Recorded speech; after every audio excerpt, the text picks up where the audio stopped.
we are at noon or even a minute past, and we may have a few other people joining us, but we've got a great crowd here today. Delighted to talk to you all again. Some of you are here for the first time. Some of you were here at the last presentation where we talked about Franklin's life and legacy and picked out some of the lessons for success. This time we're going to focus on Franklin's explicit advice and some of his examples he set. We're going to focus on just 4 areas. But before we do, a couple of housekeeping items. First of all, today is January 17th. And it was Benjamin Franklin's birthday today. So at the end, if you have something nearby that you'd like to make a toast with, we're going to do a toast of Benjamin Franklin at the end on his birthday.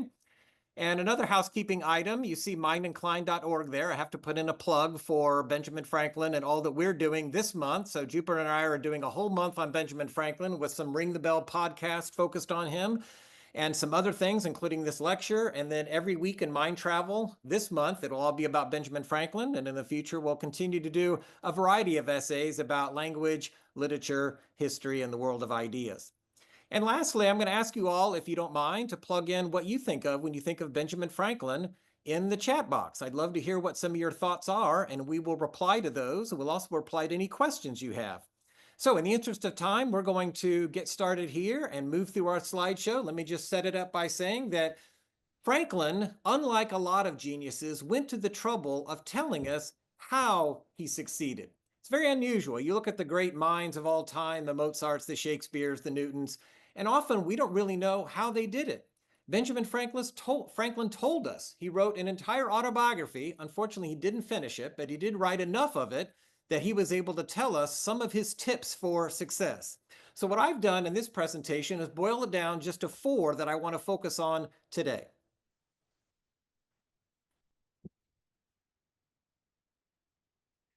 And those 4 are the power of free will, the importance of having a method when you want to achieve success, the importance of education, near and dear to my heart. I know I have many colleagues and mentors and friends out there who also are devoted to education. Franklin was not an educator per se, explicitly, but he did a lot of education through his writings. And then finally, the power of collaboration. We're going to focus on those 4 things. But if you'd like to know more about Benjamin Franklin and the lessons he had to teach us, I invite you to have a look at have a listen to my Audible original, Ben Franklin's Lessons in Life. If you subscribe to Audible, it is free. So all you have to do is go into Audible and listen to that.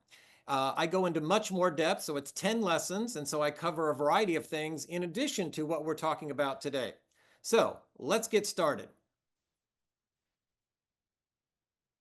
We're going to start with a quotation that comes from someone other than Benjamin Franklin, and I'm going to give you a chance to pop into the chat box if you'd like to take a shot at who said this. It's one of my favorite quotations, and I am a collector of quotations. This is one of my all-time favorites.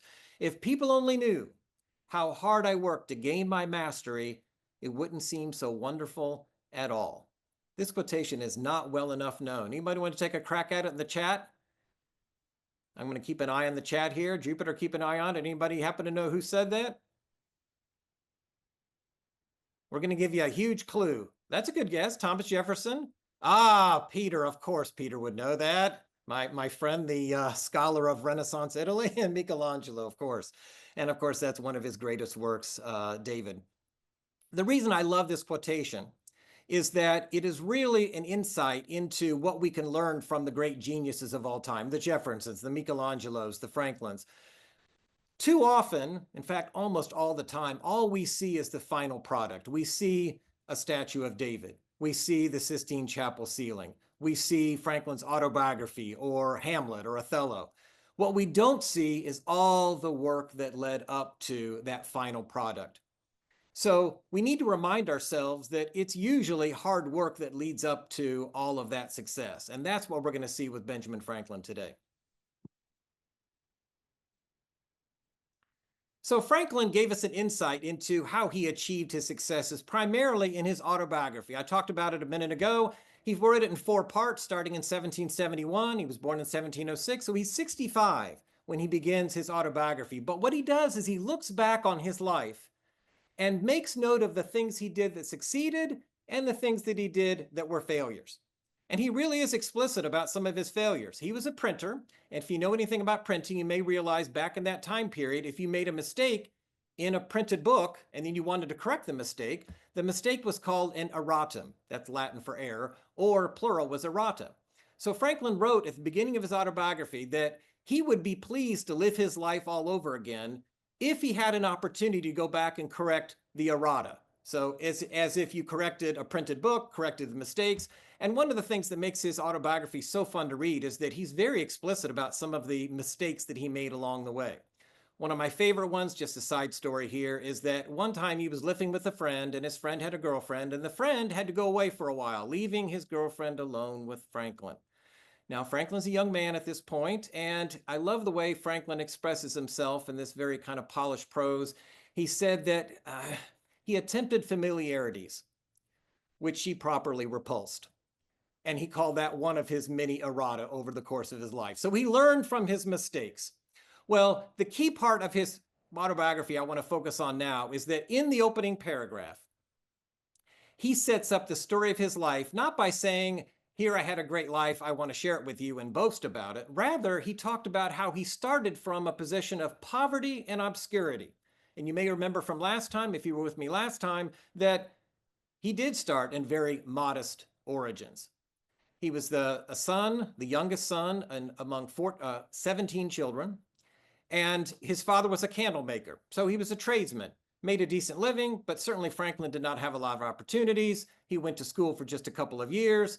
Everything else he did on his own. So the point is he emerged from poverty and obscurity to a state of affluence and some degree of reputation in the world. And Franklin is very serious about that when he says that he had agreed some state of affluence and reputation. In fact, he's underselling himself. When he wrote this, he was the most famous American in the entire world, primarily because of the work that he had done in science. But here's the point. Instead of saying he's simply going to tell us a narrative, he says, and I'm going to parse out his language here because most of the autobiography is written more clearly than this, but he really botched this sentence, I think. Connie, I've tried to diagram this sentence, and it's got a real problem in it. Connie's one of my former professors. I'm going to just parse it out for all of you. Essentially, what he's saying is he achieved all these great things, reputation, affluence, and a state of felicity in the world, so happiness. And all those things succeeded. So he said people coming later, his posterity, but I would argue other people as well, would perhaps find some of those means he used, the conducting means, to be suitable to their own situations, and therefore, and these are my favorite words, fit to be imitated.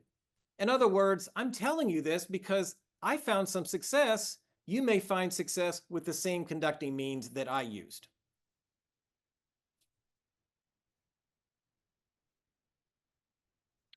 Well, we're going to focus on 4 of them, or we're going to start with the power of will. Franklin had a wonderful saying that is one of his best known sayings. He put it this way: God helps them that help themselves. Now, Franklin was coming from a very religious age, and Franklin was not without religion himself, but he really appreciated what we could do in the world in front of us. And in that expression, which comes from his Poor Richard's Almanac, he gives us a sense of why he believes that humans help themselves, and therefore that's where they find success. So he believed in the power of free will. This is a long-standing philosophical argument. How much control do we have over our lives? There are lots of disagreement about this. But the research shows, and probably our own experience shows, that we do have quite a bit of control over our own lives. That certainly was Franklin's belief.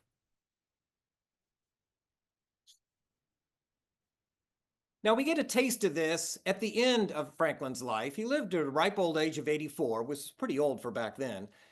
And at the end of his life, he was asked by someone about his beliefs about the afterlife, about the supernatural, is there a God, that type of thing. And I love the way Franklin responded because it says so much about Franklin's attitude about controlling the world around him. So, is there an afterlife? Is there a God? And those kind of questions. He said, it is a question I do not dogmatize upon, having never studied it, and think it needless to busy myself with it now, when I expect soon an opportunity of knowing the truth with less trouble. So when he dies, he's going to know, he's going to find out. In the meantime, why spend all of your time and energy wondering things you can never possibly know?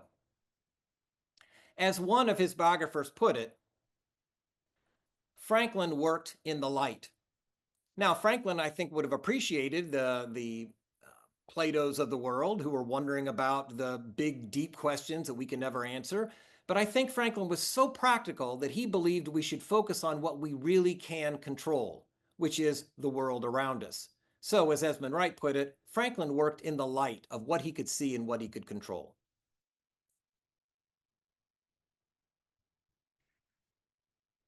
And there is reason to think that Franklin was right, that if you look around you and see what you can control, those are the things that you can do that will really make a difference in your life. In other words, there is such a thing as free will. Now, do we have total free will? No one will ever be able to answer that in this life. But can we do things that will lead us to later success? Franklin would say yes, and modern scientists say the same thing. So Stephen Meyer, a neuroscientist, has shown that, or has argued that, you need to learn that there is a contingency between your actions and what happens to you. Now, nowadays, I think a lot of us will buy into that, but remember, Franklin was coming up in a very religious age, particularly in a very religious town of Boston in the early 1700s, where there was a lot of belief that you were simply waiting around for what God had in store for you. Franklin really believed that we could control our lives and that, as Poor Richard put it, God helps them that help themselves. Now, I'm going to give you an example of this, and you can see my title at the top, that luck equals action. This is one of my favorite books that I've read about productivity. A psychologist named Richard Weissman did a study of people who considered themselves unlucky and people who considered themselves lucky. Well, you can't really study luck per se because either it doesn't exist or it exists and we can't control it or we can't study it. But you can study people who believe that they're lucky and people who believe that they're not lucky. This is what Weissman found. People who said that they were unlucky lived their lives differently from people who said that they were lucky. People who said that they were lucky tended to be very open to experience. They would pay attention to what was going on around them. They had tended to have magnetic personalities that would draw people to them, and then they would maintain those relationships later on. Well, if you know a lot of people, and those people know a lot of people, then opportunities are much more likely to come your way than if you are scared of other people, distrustful of other people. And the research shows that when you have those connections, you're more likely to learn about a job opportunity. I work for a university, a scholarship opportunity. Someone else got the scholarship, they tell you about it. You never would have known if you had not had that huge network of luck, as Weissman put it. Well, again, Franklin was ahead of his time. As Walter Isaacson, one of his biographers said, Franklin was never shy about making friends and influencing people, so to speak. He was open to patrons. He had a magnetic personality. People said he was a fabulous storyteller, wonderful to be around. One woman who got to know him in France said that he had the wonderful gaiety and gallantry that made all women love him because he loved them all. That was the kind of exuberant, gregarious personality that really worked wonders for Franklin. But back to our theme of will, the reason it worked so well is that he believed he could control his world, so he would build networks of people. He would, for example, and we'll talk about this in a little bit, he had a strong network of people he built called his junto who would help each other. And that was part of the collaboration that we're going to talk about in a little bit. So if you think you're lucky, it's probably because you are doing things. Luck equals action. You are open to experience, you are making connections, and good things wind up happening to you. Not because of luck, but because the actions you've taken yourself. You have exerted your free will. So how did Franklin go about trying to exert his free will to change his life? Well, he writes in his autobiography in a line that sounds funny, and I'm pretty sure he recognized that it was funny, but he also was fairly serious about it. He said, "It was about this time that I conceived the bold and arduous project of arriving at moral perfection." Now, it's a pretty ambitious goal, but as we learned from Franklin's approach to it, he actually achieved a lot of success. And this is how he thought about it. He wrote, "As I knew, or thought I knew, what was right and wrong, I did not see why I might not always do the one and avoid the other." Sounds simple, right? Well, I think it says something about his belief in free will, in that he thought, I know this is good, I know this is bad, I will deliberately use my free will and make the choice to do what's good instead of what's bad. Well, it wasn't quite that simple, as Franklin learned. And remember, he's writing about this when he's much older. This comes from part two. So at this point, it's 1784. He's living in France at the time. And so at this point, this was about 50 years earlier that he had actually embarked on this ambitious goal. So he learns an important lesson. And here's what he learns. I soon found I had undertaken a task of more difficulty than I had imagined. While my care was employed in guarding against one fault, I was often surprised by another. Habit took the advantage of inattention, inclination was sometimes too strong for reason. I concluded at length that the mere speculative conviction, in other words, the belief that it was in our interest to be virtuous, was not sufficient to prevent our slipping, and that the contrary habits must be broken and good ones acquired and established before we can have any dependence on a steady, uniform rectitude of conduct. And here's the key sentence. For this purpose, I therefore contrived the following method. Now, before we get to method, notice that what Franklin noticed here is that he still believed that he had free will. He still believed that he could recognize what was wrong and not do it, recognize what was right and do it. But the speculative conviction, the sheer belief was not enough. Because, and think about your own lives, whether you're trying to become morally perfect or simply trying to improve your exercise routine or avoid cookies or avoid social media. For example, as I wrote in one of the columns, you might feel that you're doing really well on that diet, but you're filling in your time and distracting yourself with social media, and oops, you wanted to get rid of your social media too, and so you are at conflicting terms. So it's not enough simply to believe. You have to have a method. And Franklin devised an ingenious method that I want to share with you.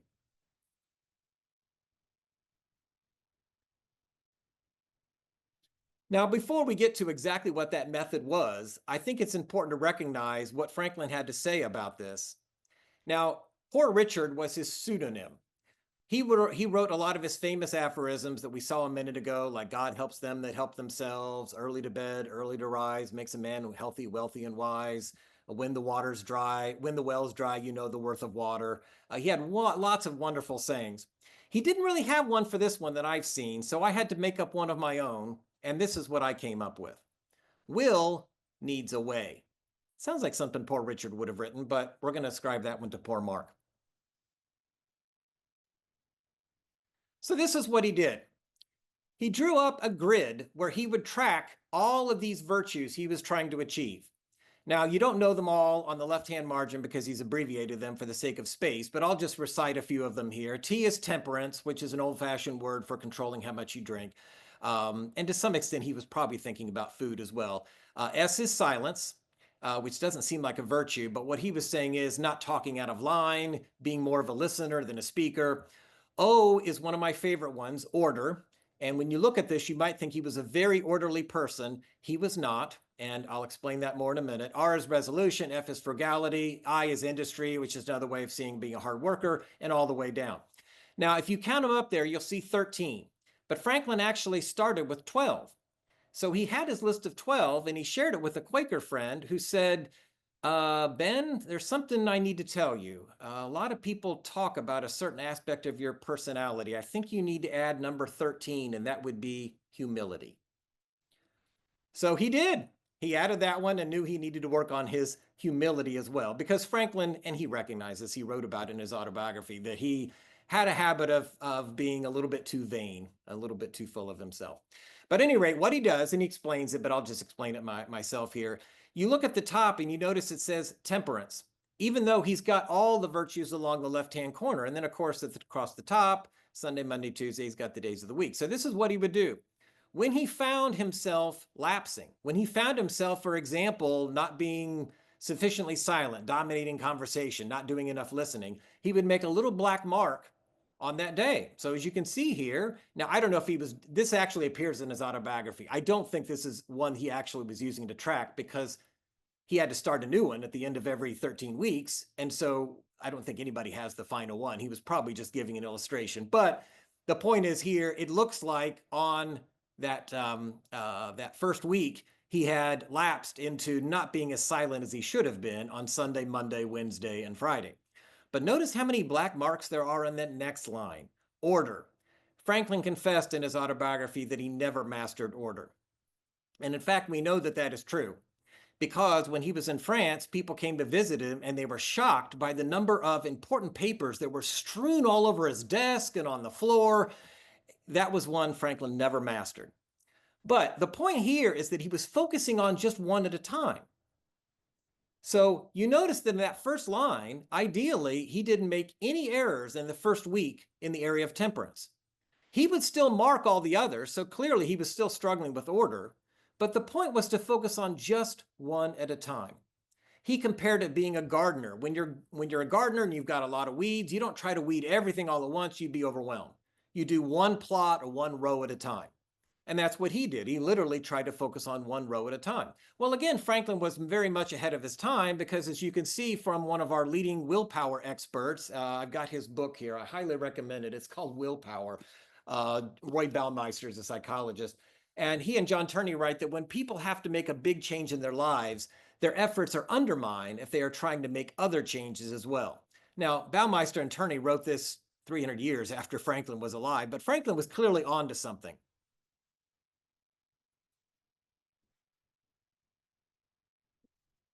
Now, as I said, he struggled with order.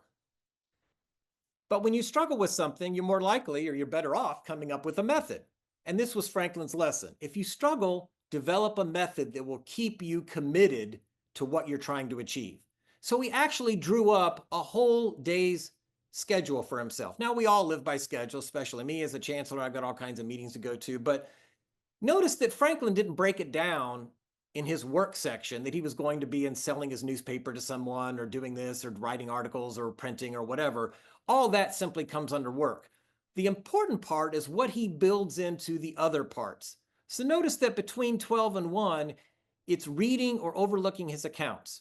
So he was committing himself to making sure that he was doing that reading every day, for example. And between 6 and 9, he was putting things in order. Now, that was his commitment to himself. Apparently, he didn't always do very well at it, but he wanted to have some kind of structure, a method to ensure that he succeeded. And notice, for example, that he was getting up at 5 in the morning. Well, it seems a little late to me. I really shoot for more like 4:15 or 4:30. And you do kind of wonder what we lost that Franklin was still rolling out of bed at 4 in the morning. All the inventions we could have had if he could have pulled himself out of bed a little bit earlier. He does make time for sleep here. Well, again, Franklin was ahead of his time. Let's have a look at what Baumeister has to say about something called pre-commitment. Pre-commitment is a strategy you use to lock yourself into a virtuous path. And this is exactly what Franklin was doing long before people were studying psychology and studying habit formation.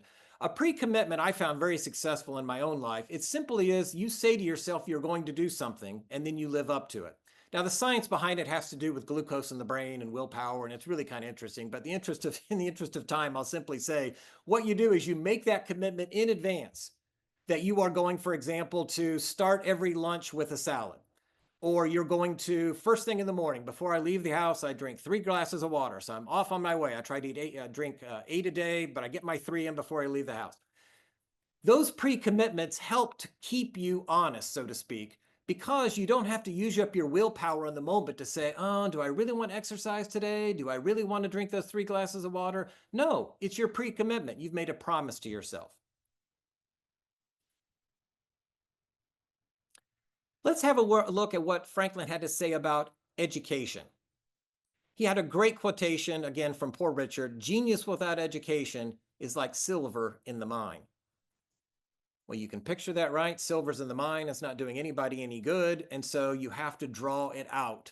Well, genius has to be drawn out and exercised as well. So education is really what makes genius worthwhile. And Franklin certainly did that himself. We saw in the earlier slide, he committed himself to reading every day. And I can go into much more depth here, but instead of reading, I'm going to talk about what he did in terms of learning to write well. One of my favorite stories from his autobiography is about being a young man and wanting to be a better writer. So he came across something called The Spectator. And English professors, English majors may be familiar with it. It was a very famous publication coming out of Britain in the early 1700s. Joseph Addison and Richard Steele were writing these very polished, funny, witty, urbane essays. And Franklin recognized that. He said he thought the writing was excellent and he wanted to imitate it. So what he did is he developed this little method of how he would teach himself to write well. And what he did is he would read The Spectator, which he knew was good writing, and then he would set it aside, make a few comments about what that sentence or what that paragraph was about, set it aside, and then without looking at the original, he would try to write what was being said in his own words, as fully as it had been expressed before, and any suitable words that should come to hand. Then he compared the original with his writing and discovered some of his faults and corrected them. So people who teach English today, I haven't taught composition in many years, but back when I taught composition, this is a method that people still use today, is you read really good writing and you try to imitate it. Now, writing goes beyond that. You have to develop your own voice and so on and so forth. But there is something to be said for recognizing, particularly syntactic structures. I'll never forget, believe it or not, I remember when I learned to master the appositive. Connie will appreciate that. I'm not sure anybody else knows what I'm talking about, but I do remember that when I was in college. So these little things you pick up from great writers can work for your advantage. And this ability to write well was tremendously successful for Franklin. Now remember, he comes from very modest beginnings. But the ability to communicate effectively is going to help you in virtually any endeavor you go into. It helps him to be a salesman. It helps him to be a diplomat. It helps him in his science, because you can have brilliant ideas, but they're like genius, they're like silver in the mine. You have to be able to draw them out and show them to other people. And in fact, in his autobiography, Franklin comments that the ability to scribble, which is how he puts it, really came in handy for him. And indeed it did, but it came because he educated himself. Remember, he only had a few years of formal schooling. He had to commit himself to improving his writing and doing a lot of reading to learn about the world around him. And Franklin also believed in helping other people to be educated. So I won't read this whole thing, but you can see here he's getting into curriculum. What kind of things should young people study? Well, the reason he's writing about this is that he was proposing a curriculum for something called the Pennsylvania Academy, which doesn't sound very familiar to us today, but it became the University of Pennsylvania. I could go on and on. There are so many things that Franklin developed for us that came out of his life and his ideas, and one of those was the University of Pennsylvania. But my point here is he valued education not only for himself, but for other people. But the most important lesson that we can take away, I think, from Franklin is not just the importance of educating yourself, but the importance of remaining open to new information, new perspectives, and new ideas. It really came to the fore during the Constitutional Convention of 1787. Now, brace yourself. These guys were politicians and they were arguing about particulars. Can you believe it? Even back then. Franklin recognized that. Now, Franklin had ideas of his own, and there were some things he disagreed with and some things he agreed with. But what made him different, and possibly the reason why the Constitution eventually succeeded, is that he recognized that he wasn't perfect. And this is what he said in a speech. Now, he was not a good speaker. It was one of the few things he couldn't do very well.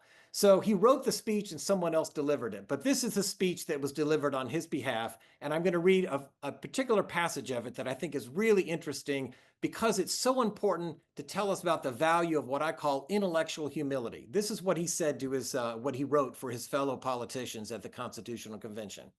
For having lived long, I've experienced many instances of being obliged by better information or fuller consideration to change opinions, meaning his own opinions, even on important subjects, which I once thought right, but found to be otherwise. He was open to new information. He was open to considering something further. Nowadays, we blame people, say they're flip-flopping. Well, sometimes flip-flopping is a good sign that you're open to new information and you're willing to change your mind. You're not so stuck on your idea that you can't take in someone else's. And that's why I call this intellectual humility. And he goes on to say, it is therefore that the older I grow, the more apt I am to doubt my own judgment and to pay more respect to the judgment of others. If you're curious about this, I've written a short article about this for The Conversation, which is a publication, online publication that I write for. And you can look this up and Jupiter can give you a link to it. It's called Talking Politics in 2021, but it's still true in 2025 and probably will be for all of eternity. And finally, let's hear what Franklin has to say about collaboration. And as we're here, I'm going to invite you to put any questions you have into the chat box. Jupiter's tracking them for me while I'm busy talking. But I invite your questions. We're going to try to wrap up here in the next probably 10 minutes or so, take some questions. So let me turn to collaboration. Now, Franklin was a genius. But too often, I think sometimes geniuses become focused on doing their own work because they know that they're the smartest person in the room. Well, here's a clue to you. Nobody is always the smartest on every subject in the room, even Benjamin Franklin, even Sir Isaac Newton. I think you probably would notice some people today. I won't name any names. I don't want to get political, but there are people out there who are brilliant in one particular area and they just assume they know best for about everything else. Leadership is about appreciating what other people have to contribute, and Franklin knew that better than anyone. To illustrate that, we can look at something else that he developed. This is the first political cartoon developed by Benjamin Franklin. And as you can see here, he has drawn the various, supposedly it's part of a snake, obviously, but he's labeled P for Pennsylvania, NE for New England, NY for New York. So the idea is here, if the colonies don't hang together, then they're going to die. But what I like even better is what he had to say, what Poor Richard had to say. He that drinks his cider alone, let him catch his horse alone. There are certain things you really need other people to do, and you will do them better if you're willing to collaborate. And Franklin was all about the collaboration. Let's take a look at a couple of examples of this. He started a club that I alluded to earlier. In Spanish, we would say junto, but I think he probably pronounced it junto. It was simply a group of people. Back then, they were all men. Nowadays, of course, it would be a different kind of a gathering. It's very similar. If any of you are members of Rotary, I'm a member of Rotary. It was very similar in that you bring people together, they share ideas, they give presentations to each other, they ask questions, and they network. Well, Franklin realized that when people come together, good things happen. So he formed this group on his own. Now, remember, he's a tradesman at this point. He's a printer. He's not traveling with the Jeffersons and the John Adams. That comes much later. He is hanging out with other people who are doing trades but are trying to improve themselves. They want to have better business. They want to do more for the community. They want cleaner streets and better protection for their fellow citizens. So he brings these people together and has them ask questions that will drive their improvement.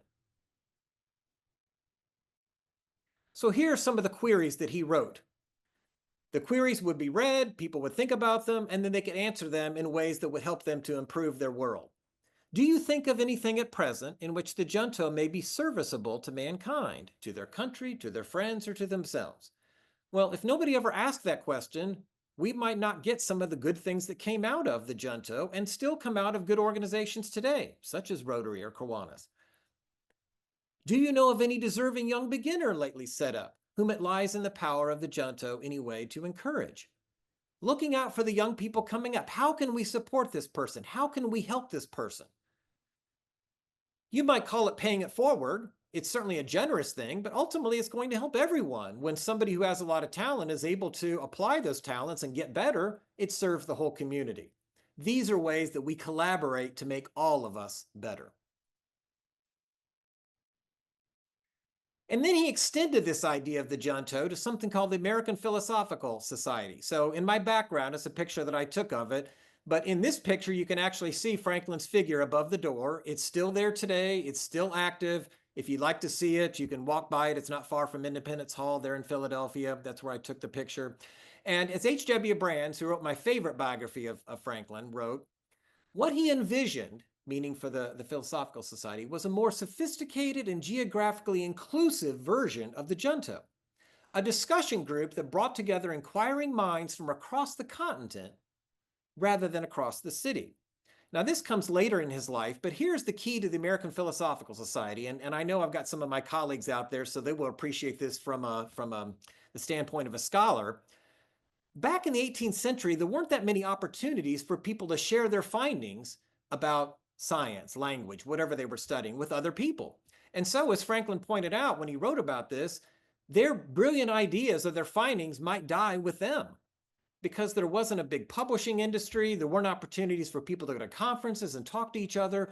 So he came up with this idea of the society. So someone who might be studying botany in Georgia puts it into writing, and someone in Massachusetts reads it and realizes, oh, I'm doing similar work, and they're able to share their ideas. It's very much the way scholarly enterprise works today for us professors, but Franklin, again, was very much ahead of his time in developing the American Philosophical Society.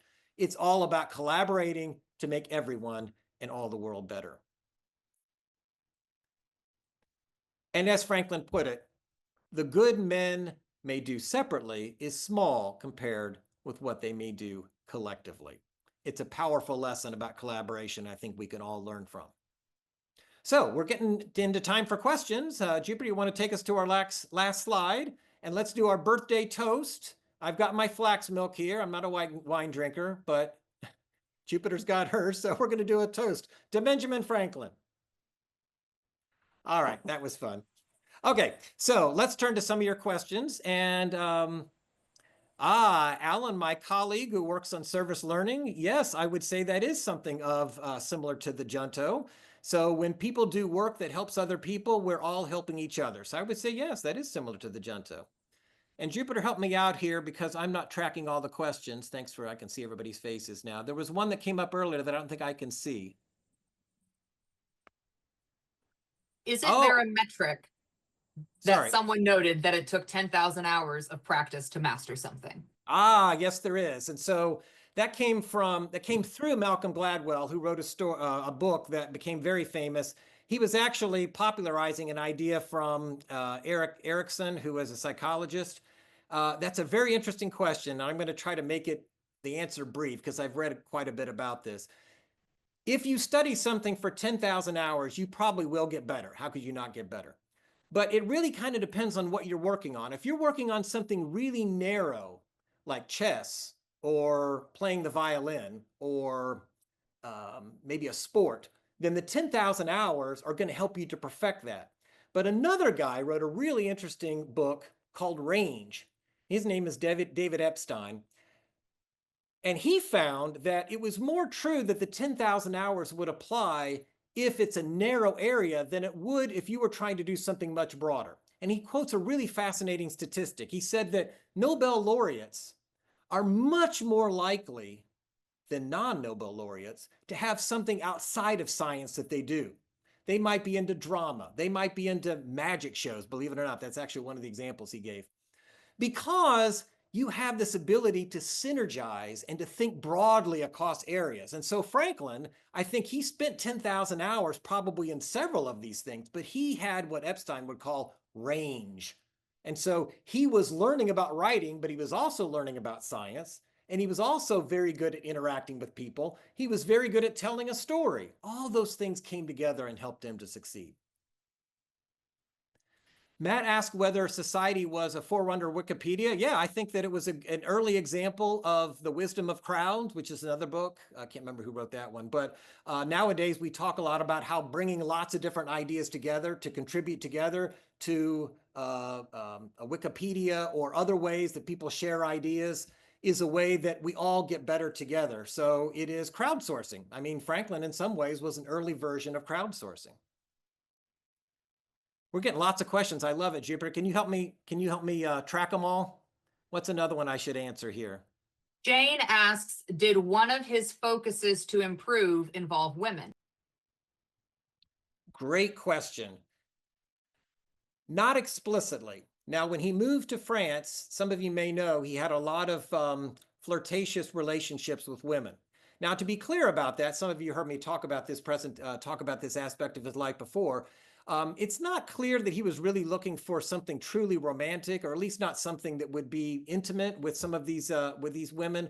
But Franklin really appreciated women as fellow human beings. He liked their perspective. He respected them. He thought he could learn from them. He really enjoyed the company of women for reasons other than romantic relationships. Did he write about that explicitly? Not in his autobiography. And I think, Jane, you're thinking of something else that he wrote, and I'm not pulling it up in my mind right now. He did believe that women should be educated, and he saw some of that in France, for example. A woman that he had a very, not intimate, but somewhat quasi-romantic relationship was a woman named Madame Brionne, who was a brilliant musician. She was called the finest harpsichordist, female harpsichordist in all of Europe. He enjoyed that kind of intellectual exchange. And in fact, another woman that he was very much attached to, and this woman he did propose to. This is after his own wife had died, obviously. He proposed to a woman named Madame Helvetius, who was the widow of a philosopher. And she pulled together this whole salon of men, and I think she was the only woman there, who would trade ideas and have wonderful conversations about great food and talk deep into the night. So Franklin appreciated what women brought to the table, but of course he was living in a different time. I would say he was ahead of his time in that respect as well. Donna has a message saying, interesting contrast to the Working Man's Institute. Today, rather than relying or trusting elites to determine courses of action, I wonder if we shouldn't seek to educate broadly the public to expand their view of the world and then seek to address issues from their experience. Am I exaggerating Franklin's membership in a class of elites? No, I don't think you're exaggerating that at all, Donna. I think Franklin would have said exactly what you just wrote there. He believed in the value of people who might not normally fit into the category we think of as the intellectual elites, but had a great deal to contribute. Because after all, he was one of them, right? He was not, a Jefferson or a Washington who was part of the landed gentry. He was kind of the original. Some of you may know the Horatio Alger stories of the young man. Ragged Dick is his name, and Alger was the name of the author. And this is the 19th century. Ragged Dick pulls himself up by his bootstraps by sheer pluck. Well, that was the original Benjamin Franklin. That's what Franklin was doing. And so, to your point, Donna, I think if we educate broadly, we're able to tap into that genius. We're getting the silver out of the mine, so to speak, for people more than just the people who already have those opportunities. We have broad opportunities. And Franklin, I think, saw himself as one example of many others who could have been brought to that level. And that's what the junto was trying to do. In fact, just a quick side note here, some of you may know this. One of the things the junto did is to pool their books.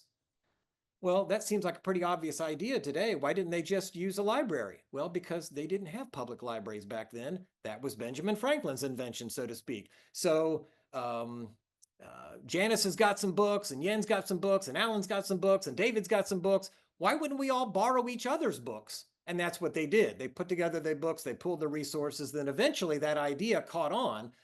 It's fascinating how history works, right? One of the biggest fans of Benjamin Franklin was a guy named Andrew Carnegie. Well, you really want to impress Andrew Carnegie because Carnegie had more money in the history of the world probably than almost anybody. He's probably in the top 5 in the steel industry. And he became enamored with Franklin. He actually said that we all should learn at the theology of Benjamin Franklin. He thought of him almost like a spiritual figure. Well, Carnegie had enough money, far more than Franklin did, that he could bestow an enormous amount of money in building public libraries. And now we have all these public libraries, which you can trace back to Benjamin Franklin and his junto. We have another question. This one comes from David, who's a young fan on the call. Why didn't the King of France really like Franklin? Thank you, David. I hope you don't mind, Sarah, that I explained. I gave a talk the other day at the North Manchester Library, and the most studious person in the entire crowd was David. I handed out some booklets, some Mind Inclined notebooks, and he had his, and he took notes, and he's got it. He's got it there. He took notes on it. So, David, you asked a great question. So, when Franklin was in France, he had to win over support for the American Revolution from the French. So, part of that was winning over the King of England, who was King Louis XVI. Louis XV, or obviously came before and had died. And so Louis XVI was quite a bit younger, relatively young man at the time. He's the one who's going to be destroyed in the storming the Bastille and the French Revolution. But of course, nobody knows that yet. So the King of France had to be won over by Franklin, but Franklin was a huge celebrity when he came to France. He was the biggest rock star, so to speak, that France had ever seen. In the interest of time, I won't go into that, but you can read more about it on Mind Inclined. But the King of France felt, I think, a little bit intimidated by that. He felt kind of envious that people were paying more attention to this guy from America than they were paying attention to the King of France himself. And so the King of France played a little joke. Back then, Franklin was such a celebrity, they were putting his picture on everything, medallions and candy boxes and clocks. Anything you can think of. If they'd had t-shirts back then, there would have been Benjamin Franklin t-shirts. Well, the King of France would not have been one of the ones wearing them because he was intimidated by that. So he played a joke. A woman he knew was really enamored with Franklin. So the King of France gave her a gift. He gave her a chamber pot, which some of you may know was an early form of a toilet, and there was a picture of Franklin at the bottom of the toilet. So that was the King of France's opinion of Benjamin Franklin. I think we have time for one more question. Again, Jupiter, I'm counting on you to track them all. Are there any others, or did we get through them all? I believe we've addressed the questions, except that Donna asked if the first video from last week was recorded. We were not able to record that one because of a technical issue, but we have recorded this one. So if you can't get enough of Mark and Franklin, visit the YouTube channel, and I'm going to post that here in the chat as well. We do have a couple of questions now. Alan, given his stature at the time, why do you think he never became president? Great question. I don't think he would have wanted to be president, but also it was really largely a matter of timing. Franklin was clearly by far the oldest of the founding fathers. So Jefferson, Adams, they were quite a bit younger. Franklin dies in 1790. And so he just wasn't in a position where he could have been president. I don't think he would have wanted to, even if he'd been the right age. He did serve in some political positions, but he was really better as a diplomat and as an influencer. Talk about being ahead of his time. Franklin was an influencer before there were influencers on social media. So that's why I would say he didn't become president. And at one point, he was elected president of Philadelphia, of Pennsylvania, but we don't hear much about what he achieved. And at that point, I think he was beyond really his best years in terms. And I don't think it was really up his alley. Yeah, better as a cabinet member, right, Alan? This is a Okay. really interesting question from Mary. She sent it directly to me. Knowing Franklin so well, how would he view AI within the framework of self-improvement? Oh, and it's a great question. And if this is Mary Burke, I suspect it is. We were just in an AI presentation together the other day, so it's probably why it's on her mind. Of course, there's no way of knowing Mary, but it's a great question. And I would say that he would embrace AI. Franklin had a great quotation. At one point, he said that sometimes he wished that he had been born 2 or 3 centuries hence, which is kind of fun for us to think about because that would have put him roughly on our own time period. And I think Franklin would have embraced AI because he was always looking for ways that technology could make us better. Now, all of us, well, especially in the world of education, we want to be careful about AI and what it can do. And, some of us worry about the way that students are not really learning. They're using AI as a crutch. I don't think Franklin would favor that. But I think that he would look for the ways that AI, artificial intelligence, could be effective and helpful and just try to use it in a responsible way. Well, I need to run because I have to get off to another meeting down in Indianapolis. I really appreciate all your questions, and I hope you'll check out mindincline.org. Everything there is free. We publish a newsletter every week, doing a lot of Franklin this week or this month. Next month, we'll probably get into some other topics. I write about lots of aspects of literature and history and language. And I've had a lot of really nice reception from people. So I appreciate that. And I hope you'll remain engaged. And I'm sure Jupiter and I will do more of these topics. Maybe we'll do one on Lewis and Clark around May when it's time for them, for the anniversary of when they left on their expedition. Thank you all for coming. Thanks, Cheryl. Thanks, Linda. It's good to see you all. Thanks for being here. David, it's good to see you again. Stay in touch.